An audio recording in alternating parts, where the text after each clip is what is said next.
Yeah, you've stumbled once again into You Kill Me.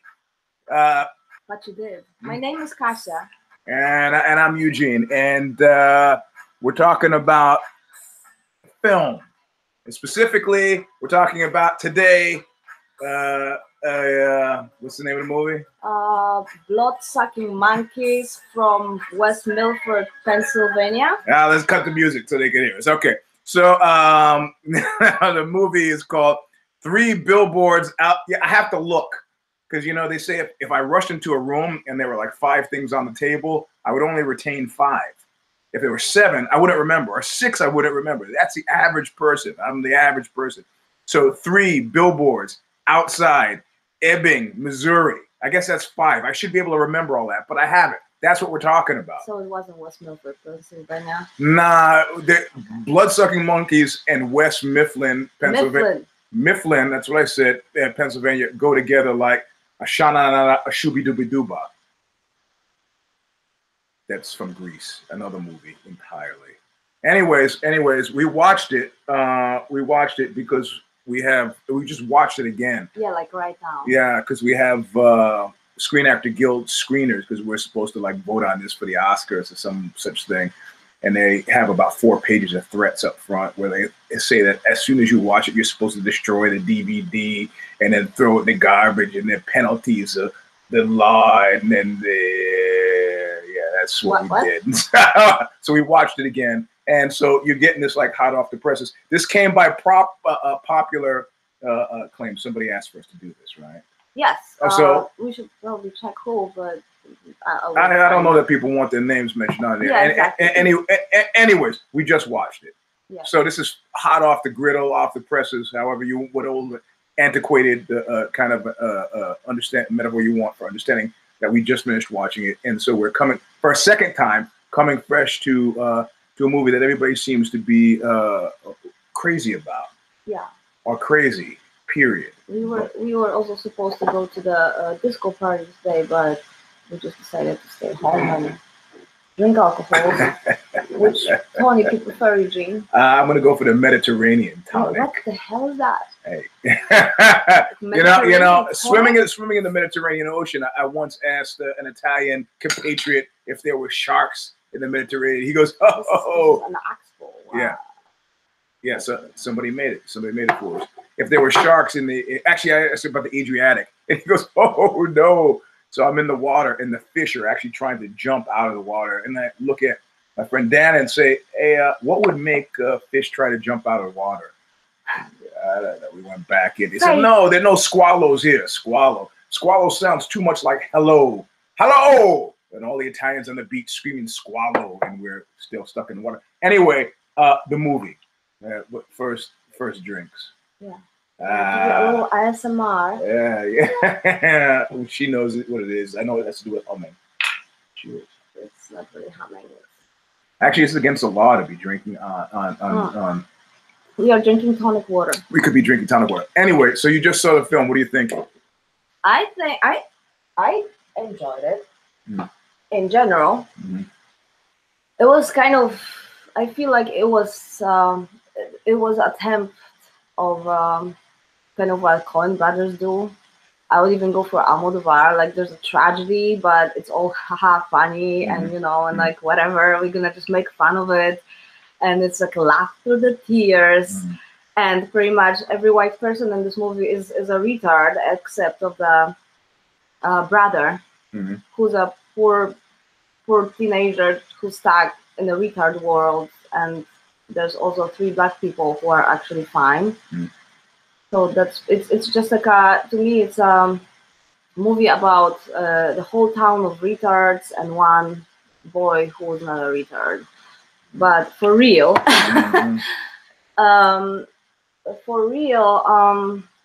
It was a confusing movie. I mean, I wish I could figure out what the guy, what's his name? I'm so good with names. Mr. McDonough. The director, yeah, Martin McDonough. We've watched his in Bruges, and I actually really enjoyed in Bruges, and I enjoyed this one, but there's epidemic of movies recently without endings and without any conclusion, and this one kind of had it. You know, there was Antonioni, whose name I'm sure I'm massacring the pronunciation of his name. He did this movie L'Avventura, right? Which was a big it was a big outrage when it came out in the '60s. A couple gets into an argument. They're about to go onto the Adriatic. See, so this stuff ties in on a boat. They go on a boat. They get into an argument, as couples do. They land on this little island or an atoll or some such thing, and the woman stalks off in anger. And her boyfriend or husband says, fucking let her go. And they sit on the beach, and then finally, toward the end of the day, say, hey, maybe we should look for her. And they start looking for her, and they can't find her. And the whole movie it is post facto to them trying to find her, and they never find her. And the movie ends. This is L'Avventura. And Antonioni said, listen, Americans, and this is kind of a very popular European thing to say. It is. Americans are children. Yeah. So when they have a mystery movie, it's not a mystery movie, it's a solution movie. It starts out with a mystery, but at the end you have a solution. Therefore, according to Antonioni, it's not a mystery movie at all. It's a solution movie. And what fun is there in that? You know, he felt comfortable with moral gray zones, and he felt comfortable with a lack of conclusion as exists in real life. And so I think McDonough, who I could be wrong, I don't think he's an American. He is. I think he's a European. I believe he's British. Yeah. I have my notes here. I'm sorry. Yeah. Like I'm checking my. So I would say maybe in the tradition of Antonioni, he felt okay. But I'd like to zig here where other people were zag. I'm not just trying to show you that I know about L'Avventura, but the reality of it is people sometimes will try to loop us into arguments, and they start using. You remember when you might be, I don't know, old enough to remember this, but when Seinfeld was huge, and that started what I call the sitcomification of America. Where all of a sudden at work on Monday, people were coming, repeating the jokes they heard on the show, and more insidiously, they started acting like the characters on the show. They would walk into a room eating a bagel. They would feel a need to quip. They'd make a quip, and there's no soundtrack, but you could tell. And increasingly now, people are like, nobody used the word notion before Obama. People could actually pronounce the word nuclear before George W. Bush. Nobody was using the word kofifi before Trump.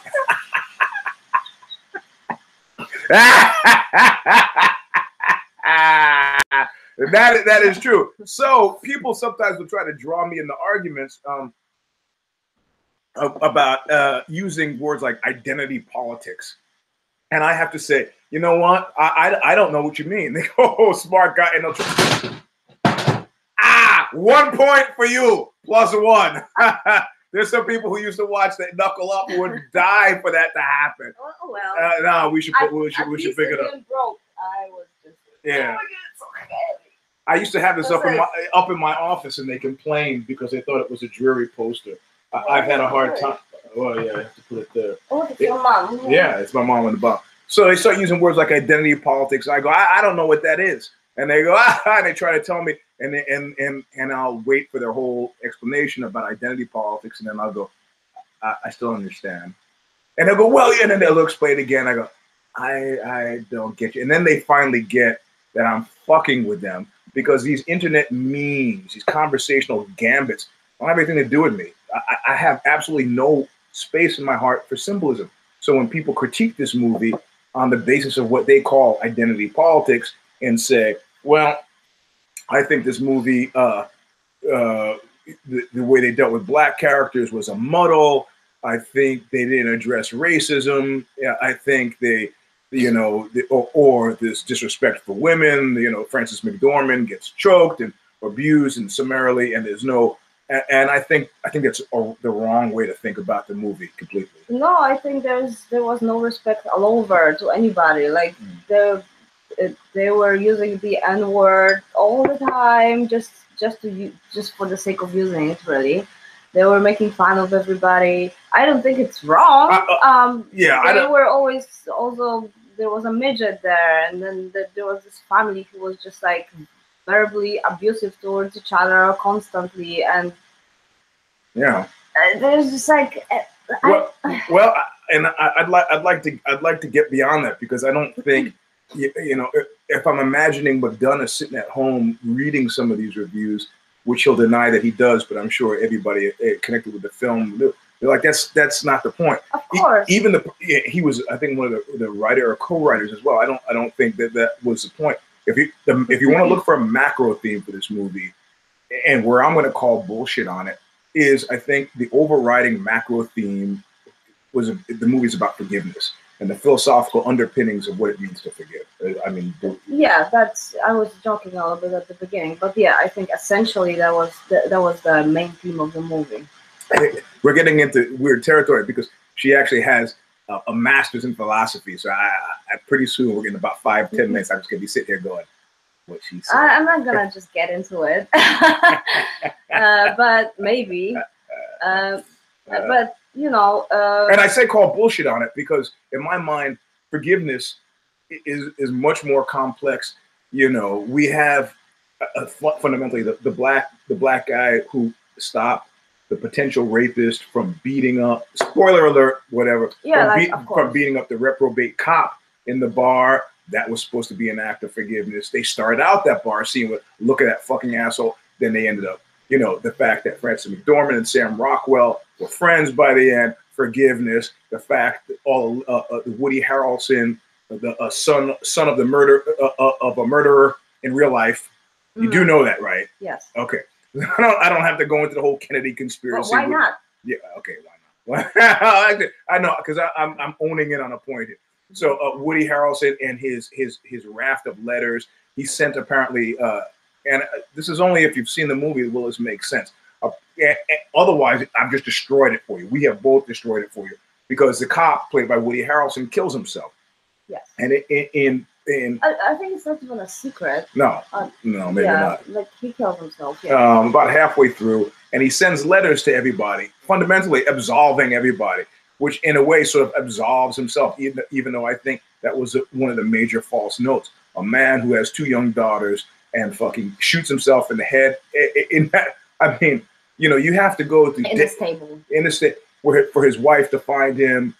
You know, you can't read the note that he's taped to the black bag he's put over his head about just call, don't look under the bag, call the guys. You look, Dabney Coleman, does that name ring any bells? He was in that great movie about a cop who thought he was dying and decides his family gets a bigger insurance bite if he gets killed in the line of duty. So he becomes a super cop because he's trying to get shot in the line of duty. Then, of course, halfway through, he realizes that they mixed up the paperwork and he's not getting sick and dying at all. So then he reverts to his previous cowardly self. This is not that movie. No. This is not that movie. However, to me, that's a false note. As a father, that's a false note. You don't kiss your kids goodbye and then, you know, good night and leave the mom, kiss the mom on the couch and then go out in the fucking stable and shoot yourself in the head. And then we're supposed to forgive you. And she's supposed to forgive you. And the kids are supposed to forgive you. And this is a whole meditation on forgiveness.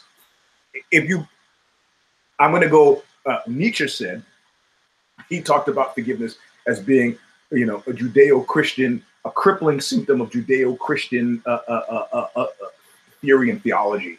And I'm going to have to summarily sort of agree. I fucking hate the concept of forgiveness. I fucking hate it. I hate it because it doesn't ring true. I mean, somebody, you know, okay, let's look at the natural world, which is what sometimes philosophers do. Do animals in nature forgive? I don't know. They say camels have great memories, and camels will have it out for you if you fuck with them. They will remember you for fucking years, and they'll hate you. What about dogs? Yeah. Dogs forgive? Yeah. They do forgive. They forgive you a lot. Dogs forgive their owners. Yeah, but they do forgive. Yeah. I don't forgive some random person. Like, you know.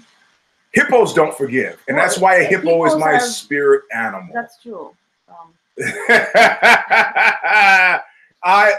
Anything you could love about an animal, I love about a hippo. But you are also capable of forgiveness, like it's a struggle for you, but you do forgive. Like to your close. I'm not talking about myself. Well, this is a philosophical issue. Is not caring the same as forgiving? What do you mean? Not caring? You actually. For example, let's take characters from the movie. When the black chief of police welcomes Sam Rockwell back in with this information that potentially he's caught the rapist of the daughter who spurred the whole Billboard issue and this attempt to upbraid a public official publicly. So the cop just forgives him, and he has a convivial conversation with him, and actually goes out of his way to praise the guy's work. And you get the feeling that there's a real good feeling there, right? Mm-hmm. So, go ahead. Yeah, because I think that very essential for that movie is that the whole internal change of that young cop who was a racist and who everybody knows as a. We were unsure about the complete nature of his racism. He makes a claim. We saw him attack the guy from the advertising. Yeah, shop. but everybody knows him as a what they say he tortured the black guy in custody, but the guy at the advertising wasn't black, and he abused him as well. Yes, and of course this is a huge bullshit in the movie because spoiler, he beats up the guy for no reason, goes there, assault him, throw him out of the window, kicks him on a sidewalk, and nothing happens. Nothing. Yeah, that was another false note. Not huge, no consequences. He loses his job. Yeah, he doesn't lose his job because of that. Well, and I also think this whole movie was he loses his job because he's rude to the new officer. Okay, well this is important because if the movie itself is about forgiveness, everybody in this movie was outside of the law. Even the cops, right? They were proven to be outside the law because within the law, can there be forgiveness? There's no issue about forgiveness within the law because the law are statutes and regulations and written out. It's not about forgiveness. Law is not about forgiveness. Yeah. We don't have law to forgive. Law is to be to put the justice in the right place. Right. So fundamentally, this is not law is justice. It has nothing to do with forgiveness. No. So even though we have cops, we have citizens, we have a crime, much of this movie occurs outside of the law, right? We don't see the law actually doing anything lawful. They don't do anything. Right. Francis McDormand's ex-husband who's also an ex-cop, unknown whether he's an ex-cop because he retired. He has nice stuff, so it seems like he retired versus being forced to. And she makes some comment of ex-cop, ex-wife beater. Yeah. So it was known that he beat his wife outside the law. Well, he beat her. Yeah, he beat her when she was his wife. He's not beating his new girlfriend. Well, you don't know this. He says to her, "Be nice to her," because she anticipates at some point that he will, since he's distanced himself from the girlfriend because she's not super bright. So everybody's outside. Everybody. Well, she's good natured and simple. She's not bright at all. But this is another thing that I would like to talk about, but later. So everybody is outside the law. So the cops are outside the law. Francis McDormand clearly burning down the police station outside the law. When they so we click. It's law. There's law and there's forgiveness. And so if the whole movie is premised on this idea of forgiveness. The fuck do I care? Why do I care? You have to, in my mind, forgiveness is a Judeo-Christian conceit. I don't have any time for it. How's that about one man justifying his pathology? His pathology. You just spit on yourself. I'm so concerned about spitting on that computer. It's like, the computer's like going, spit. I think that's least of what he splashed on me. Spit is like what is that white thing? As yogurt. I spill yogurt. A lot of yogurt on the computer. Always eating the yogurt, Anyway. Anyway, I just lost what I wanted to say. And then the whole use of the nigger. and retard I couldn't say that word. and faggot. And I think there's this kind of weird also. So this is another critique: a postmodern affectation. Yeah. Yeah. I think that the main thing about this movie is that it was really a fantasy of a person from beyond the United States about how United States look like. Mm-hmm. You speak about McDonough, the writer, yeah, because he's not American, right? And he picked Missouri. Yeah, I guess I would guess he's not American. We'll find this out. Go ahead. I believe he's British, but I might be wrong. Maybe he's I don't know. Anyway, everything was like overdrawn, overwritten, overdone. He's born and brought up in London, son of Irish parents. There you go. Yeah. So it was kind of like what Europeans think about America. Mm. Yeah, it's kind of like almost when a male filmmaker makes a movie about female characters. Some can do it well, like Almodovar, and then some realize they're out of their depth, like Joss Whedon has just recently stepped out of the Batgirl movie. It's like, fuck it, this is not my movie. And like I mentioned before, it was slightly Almodovar-esque, like this whole tragedy that was Lapa. It was but that's kind of it's a compliment. Right. I wish it would be more. But it's also an affectation, right? Yeah. There's this Irish British guy. Cat's gonna come to America, and I really put my finger on the pulse. It's like the kind of pride that British actors have, that they can actually come and successfully play Americans and fool us, which is like the entire cast of The Wire, the entire cast of The Walking Dead. They're all Brits, and I'm sorry to have to be an asshole American about this, but you and I both know, that I couldn't go to fucking Britain and get any roles. I just couldn't do it. You could play American. That's the only role I could get. And even then, they would be loath to give it to me because their perception is that they have better actors who could do American accents than I could do. Are you bitter? Yes, of course. That's okay. That's fine. That is fine. When you frequently fail to forgive, you find yourself mired in things like bitterness, because where am I stuck? If you don't forgive, you're stuck in the law, because the law has nothing to do with forgiveness. So like that one. Yeah, but you are not the law. You are not the law. You want to go back to 2,000 years of Judeo-Christian thought, the Torah, the Talmud. These are books of law. Like, what was that woman screaming at me as she was leaving her apartment? The big secret of Eugene Robinson is everybody thinks you're this wild and crazy guy, but you're the most controlled person. I don't know. I go, toodaloo. It wasn't me. No, it wasn't her. It was somebody who subsequently ended up living in their car after their house had turned into a meth-fueled den, and they had their kid taken away. So much for. Was it funny? I don't think it was funny at all, losing your kid. Well, if it was 3 billboards, it would be so funny. See, that was what we call a callback. That was genius. But this is postmodern affectation, and it was started by actually Gavin McInnes at Vice.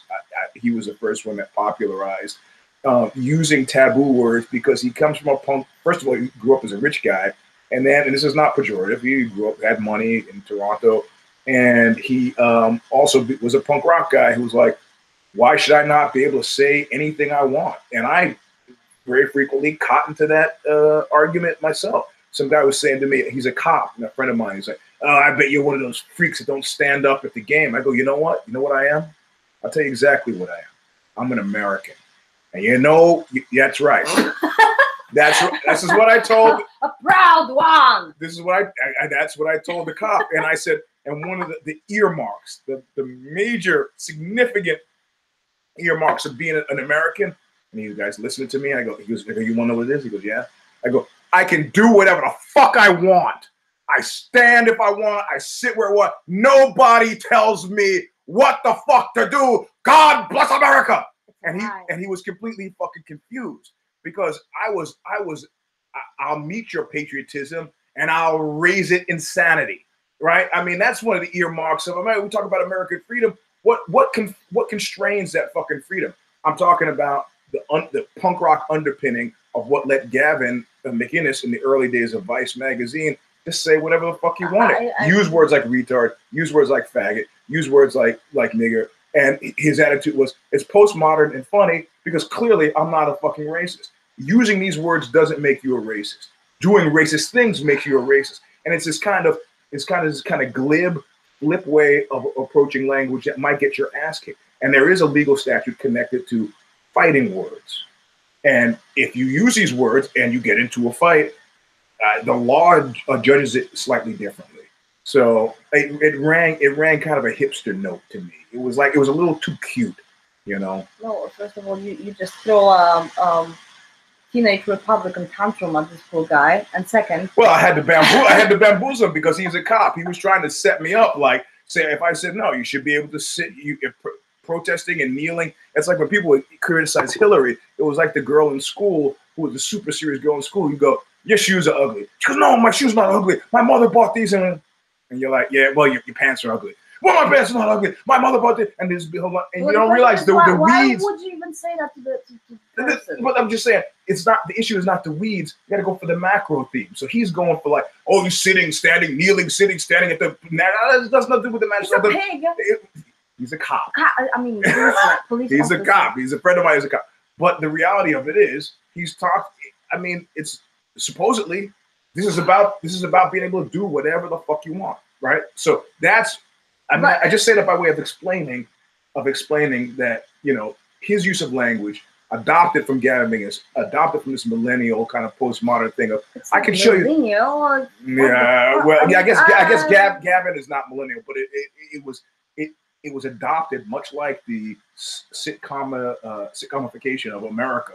It was adopted by people who had an ear and were sensitive to that kind of the kind of language. So I mean, clearly we don't believe that Frances McDormand is a racist. She's got a black friend. We don't even believe that Sam Rockwell by the end is either a racist or something. He makes his claim that he's not all the way through. And when you see him sit with the cop, the black police chief who forgives him, you kind of go, oh, okay, well, he doesn't seem to be motivated by racial animus. The movie's not about that. The movie's about forgiveness. No, also he is gay. You know, clearly, yeah. You know how it's like. Whoa. You know why? Because he lives with his mom. No. If I wasn't living with you, I'd be living with my mother. Because he listens to ABBA and he sings along. Oh, I missed that. Oh, you did. What song? It was Chiquitita. How's that song go? Chiquitita. Da, da, da, da. I don't know words. See, I'm acting like I don't know it. Let's break into some Barbra Streisand tunes. You know, I do jujitsu, and some people at jujitsu were like, so Eugene, your haircut is gay. I go, yeah, and? They go, I don't know, it's gay. So I think you've been having dreams about me, like gay dreams about me, haven't you? He's like, well, no, it's just, I said, what, I don't care, you know? He goes, who's your favorite female singer? I go, I don't know, I like Barbra Streisand, and Judy Garland, Liza Minnelli, I like her too. And they're like, do you like musical theater? I go, yep. Really? Yeah, I love musical theater. I was in it. Ooh, those boys who have no mother, sweet. No more drinks for you. Okay. And anyway, so I think the movie. This is a movie. It's a meditation on forgiveness. And outside of my personal feelings about forgiveness, if it's a movie about forgiveness, then you owe us a non-Antonioni conclusion. Yes, because you are not Antonioni. Correct. That's number one. Yeah. So they're driving off, again, spoiler alert, they're driving off to Idaho.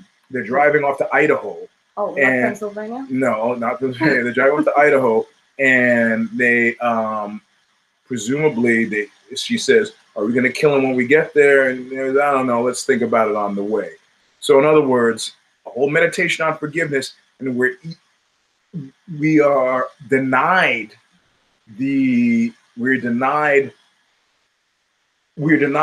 supporting or a countering argument for the nature of forgiveness. So he's being cute by too far. So you leave the movie feeling dissatisfied. I feel dissatisfied. I mean, the performances, fantastic. But you're never going to go wrong with it. Frances McDormand, Sam Rockwell, Woody Harrelson, the son of a murderer. You're never going to go. Yeah, they were all great. They were great. They were great. My favorite was still Penelope, the girlfriend of her father. She was just amazing.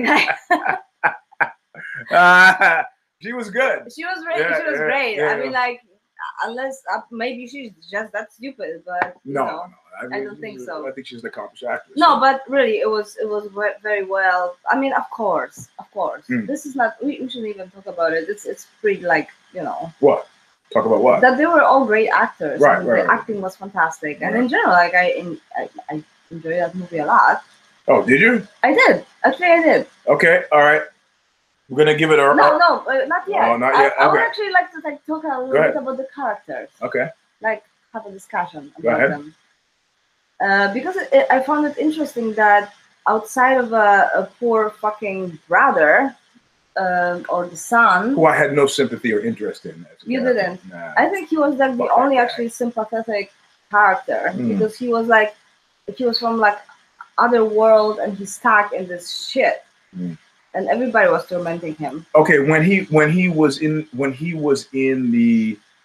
the house and the mother was arguing right before the daughter said, "I will walk and I hope I get rid." He was in the house when they had that argument, right? Yeah. Okay, so this is the older brother, presumably. Yeah. At that point, if you're the older brother, as an older brother, I myself would say, "Ma, can I drive her and bring her back?" Okay, you were the older brother, probably right.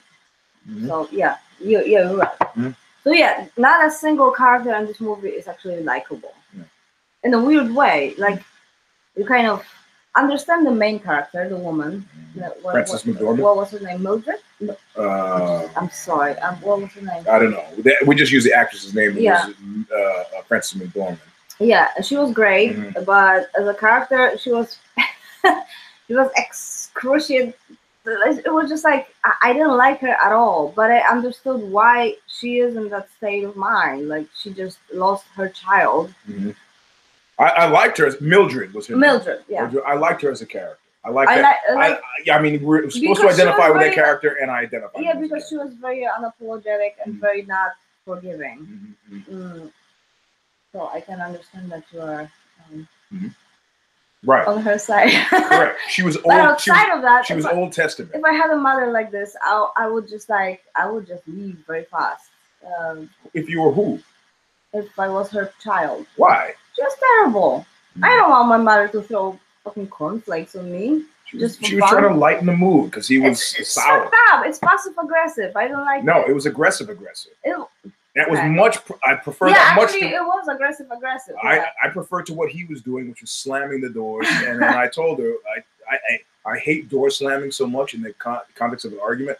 I remember at one point telling my kids, if whatever happens and you slam the door, I will take a screwdriver, take the door off the hinges, put it in the backyard, and set it aflame. There were no slamming doors in my household. My two kids are in college, so you would do that. Yeah. But anyway, so what my point is that I didn't like almost anybody in that movie, but at the same time, I kind of felt for them. Like I like them all, and I think the writing was good. Yeah, and at the same time, I was just like I dislike them and I like them at the same time. Yeah. And then when the chief, the main police guy, I'm so bad with names. Lee Harrelson, just call him by the actor's name. Thank you. Yeah.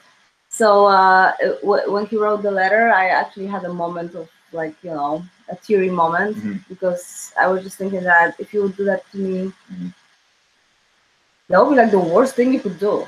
Yeah, well, you could be assured that I am never going to kill myself. I know. I am too handsome to kill myself. And more importantly, I expect the family to pull together and spend every nickel to keep me alive as long as humanly possible. Okay, I'm just saying what you want. I've said that out publicly now several times, but now you have it on record. You guys know that's the deal. As long as I can, as long as I'm drawing breath, spend the last nickel to keep me alive. That he didn't say, I want to spare you the pain of in his letter. No, I would hate you if you actually leave me a letter like that. Yeah. I would say, fuck you. Yeah. Fuck you. I want to spare the pain of seeing me get. You just robbed me. You robbed me out of like a couple of months or weeks or days. I don't give a shit. With you. I want to be with you as long as possible. And fuck you, Eugene. Yeah. Unless you're gonna sit with me and like talk me through why you want to leave. No. If you want to do it, I understand. But talk to me about it. I'm going on record. saying I know every minute that's coming to me. I'm just speculating. Like if you were the main, not the main character, the guy in the movie. Yeah, it's a horrible thing to do. Yeah, really. That's what I thought. It's horrible. That's what I thought. It's horrible. But I thought these were signifiers that the issue was not these characters and their various peregrinations, but the issue was a macro one of forgiveness. Yeah, I think it was a movie about forgiveness too. What I was missing about it was just kind of like a conclusion. Like yeah. You either want to get behind that they get halfway there and they stop and go, fuck it, it's not the guy. I got to get over this thing. She was already too deep, leading me to believe that probably this is an ego pursuit. We don't know. They haven't decided we're going to kill this guy who they suspect of being, a rapist, but maybe he didn't rape the daughter, but raped somebody else. But this is a guy who had come in and threatened her before. Yeah, like I was really hoping that they will actually go there and kill them, but of course they didn't. They stopped the movie. Yeah. So maybe it's simplistic, and maybe we've been abused by too many superhero, detective, shoot 'em up movies, so that we want that kind of pat conclusion. No, it's just really what you want to happen. But yeah. I respect the fact that the director decided to actually ended up there. Mm. And again, it goes back, the meditation returns in my mind to, is there a difference between forgiving and not caring? I mean, there is a big difference. Like, I can forgive people because I love them. Okay, here you go. You're getting caught in a micro issue. I'm saying the father loved his daughter, but he had moved beyond it, right? Mm-hmm. Had he forgiven the people who murdered her? No, he had stopped caring. I don't think it's a bad thing. I think he'd stopped caring. No, so he wasn't part of the forgiveness discussion, right? He tried to make an equivalency between, fucking his 19-year-old girlfriend and, and getting over it. You get over it your way, I'll get over it my way. I don't know in what creepy way having a 19-year-old girlfriend approximately the same age as your fucking daughter is getting over it. Did not even want to think about it as a father of daughters. Did not even want to contemplate that. But again, everybody here was outside of the law, right? I mean, this guy is a cop. Don't know how long he had been separated from Frances McDormand. Don't know when he met this woman. But it could be that he was an ex-cop, possibly as a result of dating somebody who was sub 18 years old, and therefore putting him outside the law. And he's a wife beater. So he probably had an affair before with a 17-year-old. We don't know this, but whatever. If you're seeking forgiveness, you are still involved in a discussion regarding forgiveness. I spend very little time asking for forgiveness and seeking it because I try not to fuck up a lot going in.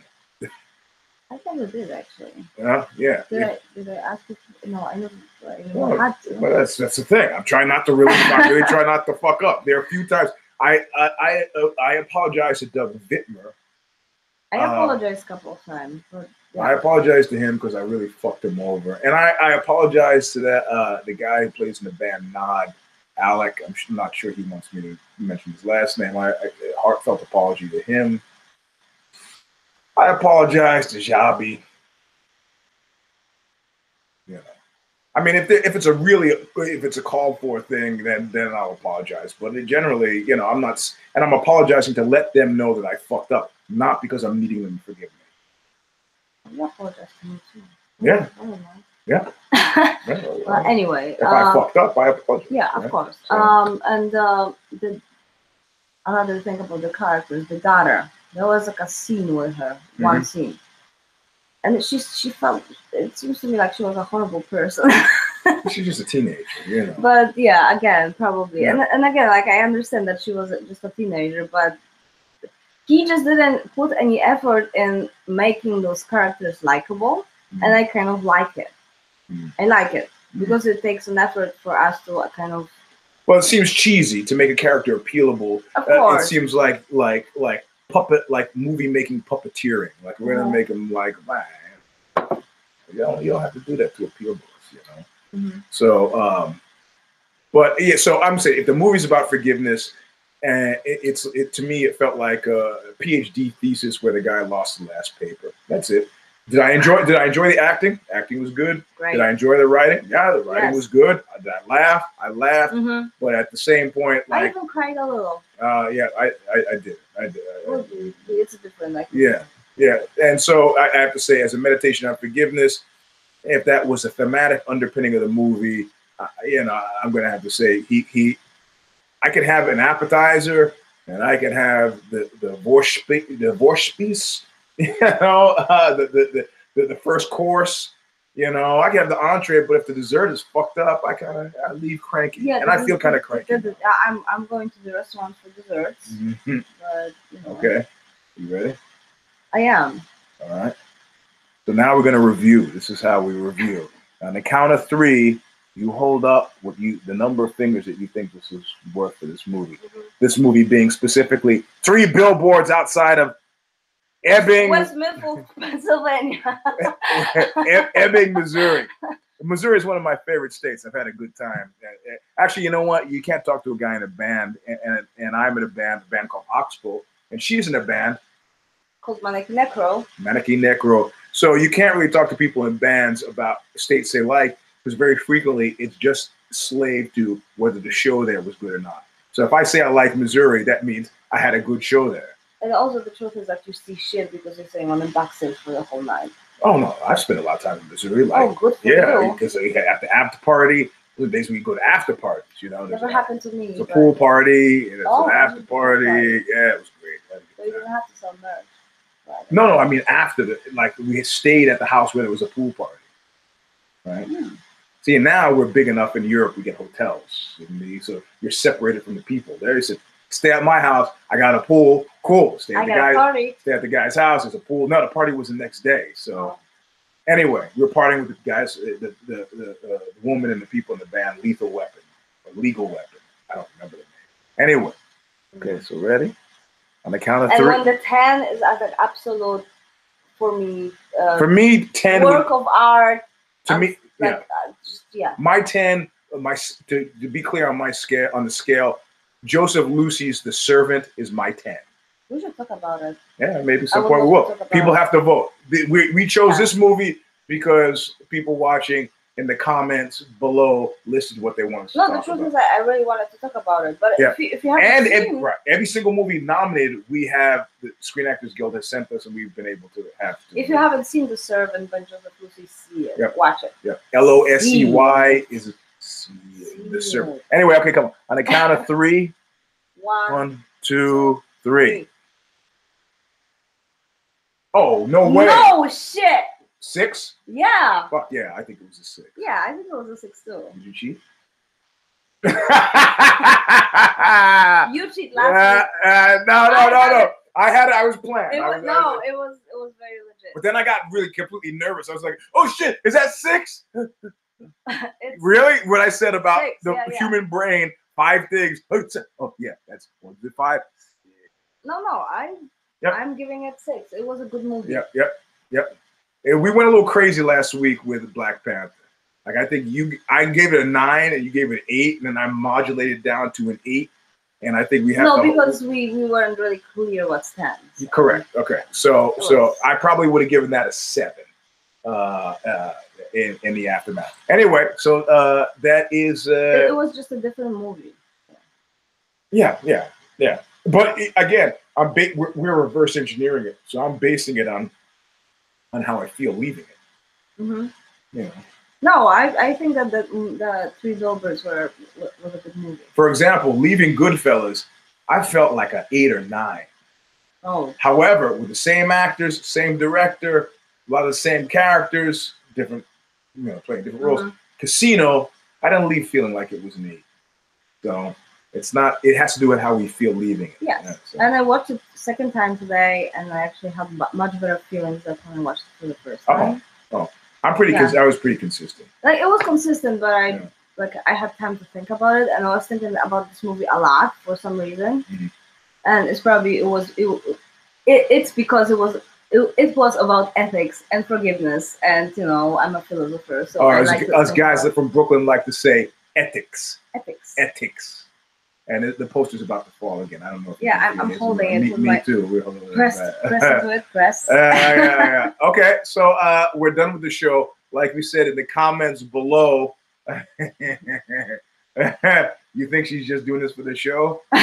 She's not. Never mind. I will go just as an owl. She's been wearing it all day. So and outside the house, which you don't is want perfect. to take me to the disco party. No, fuck. Hey, I'm one of those 100% supportive type cats. You know, if somebody started to make fun of her dressed like this, they would wake up the next day. And they wake up twice a day. It's all right. They're used to that. They would expect nothing less from me. Anyway, so leave comments as to what you'd like us to review next week. Left to our own devices. No, I think next week we're gonna review. There's been cries for the Phantom Thread. Yeah, yes, we're gonna do that next week. Which is Daniel Day-Lewis' last movie, and then he's like, the last shit. I don't know. I must have been crazy when I said that. I love that actually. And we'll talk about Francisco Schettino. And she had a very pointed question for me this week. She's, what is it we do with these scumbags? So I asked about cowards, actually. Well, she was asking specifically about the cop who showed up in Parkland, Florida, at the shooting and was like, "You're gonna go in? Oh, yeah! I'm waiting for backup," and doesn't go in. And for somehow, even in all the darkness and grimness of that, I found that really amusing because it was completely humorous to me, because it was completely human. And again, he's a lawman, but that was completely outside of the law, but it was completely human.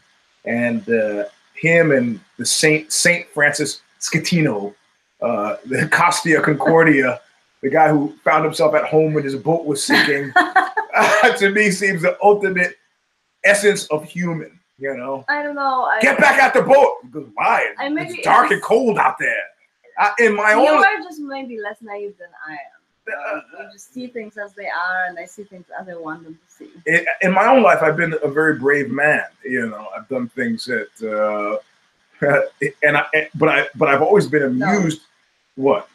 No, I agree. Yeah, I wanted to make fun of it, but no, I've always been amused at the cowards. I remember a friend of mine was surrounded by 10 guys and was about to get beaten on the hill right outside Finocchio's in San Francisco off of Broadway. And I just marched over there and said, I got to go rescue Butch. And one of the toughest, meanest guys on the punk rock scene was this cat named Mark Dagger, who now lives in Texas. And he was walking with me.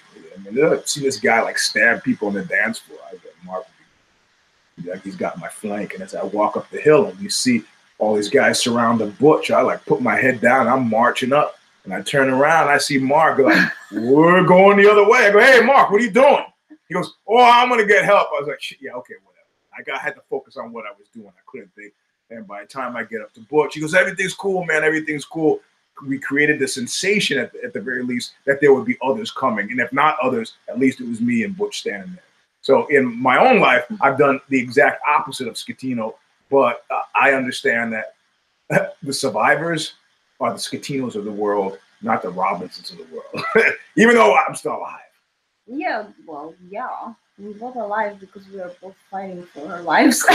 Correct. Well, what I didn't like about this movie, and at the same time, it was kind of cool. It was based on stereotypes. Mm-hmm. It was like stereotypical.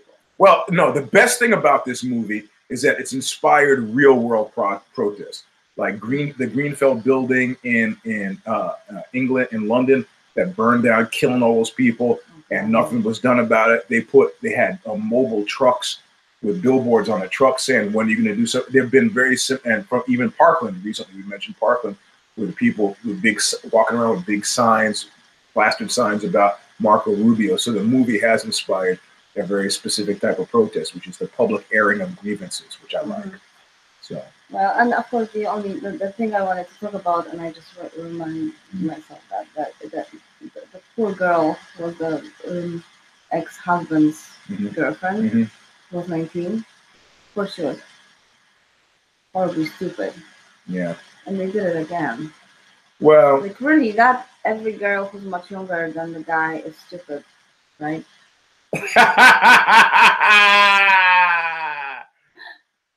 you're talking about because we're the same age. So I don't have senior discount that I have. Yeah, okay. Anyway, so that's the end of the show. That's the end of the show. So thanks for coming. Thanks for listening. I know it's later than last week we did. I don't remember when we did it, but it was Really late. Yes. But we just decided to do so. The 6 of you who hung in there, thanks for hanging in there. Everybody else will watch the recorded version. I guess you all want to see it live.